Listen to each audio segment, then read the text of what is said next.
Today, we're talking about how to talk to people in social settings. I'm Amanda, group private practice owner and licensed therapist, helping you tackle life's challenges one conversation at a time. I spend a lot of time in session teaching clients how to talk to people and how to interact with different types of social settings or in group gatherings. Many people struggle to navigate social situations for a variety of reasons. For some, it's anxiety. For some, it takes a lot of energy. And for others, they just don't like peopling. I can definitely help you learn ways to make socializing easier. These tips and tricks are geared specifically towards social gatherings and events. However, they can be used in your day-to-day life at work, with your friends, first dates. It's difficult to engage in various conversations with people that you don't know well or know very little about. Anxiety usually increases as we anticipate something or are future casting. The best way to help manage anxiety is to find ways for you to manage your physical symptoms and create certainty, which helps to feel more empowered and with agency. Ways to create certainty are planning ahead. Plan out your outfit.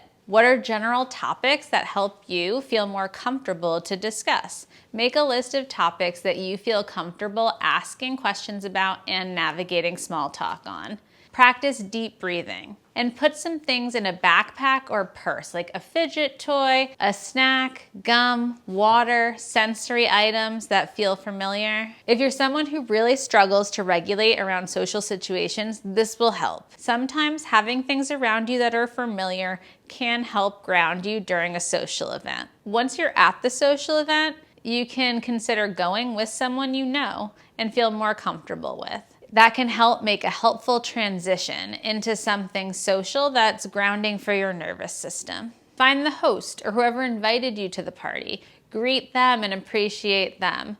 As you look around, you can also see if you catch anyone's eye or smile. Introduce yourself. Let the small talk begin. Remember, the more in your head you are, the more you'll be anxious or come off weird. Focus more on the other person you're speaking to than talking about yourself. Get out of your head and more present in the moment. Depending on the size of the gathering, you can move between groups if that helps. For some people, movement is grounding. Trying to find your cadence is part of the social experiment. You're collecting data as to what is helping you be social, not what isn't. If you build on what's working for you, it makes having conversations easier. I often tell my clients, take breaks when you need. Go outside and go over the topics that you've prepared if you have to. Use one of the strategies that you brought, like a fidget toy in your bag. Also, if you can only get to a bathroom, you can turn on the water. Put some cold water on your face or wrists, and that temperature change will help you manage your emotions. The biggest thing I try to help people with is managing outside of their anxiety to minimize that coming off awkward factor. Life is awkward, and to me, when people overly focus on themselves and the way they come off, they're usually much more creepy and awkward. Don't touch people unless they've asked to be touched, like for a hug. Don't make inappropriate jokes. Don't stare at people intensely or even stare at people at all. These are things that make people, especially women,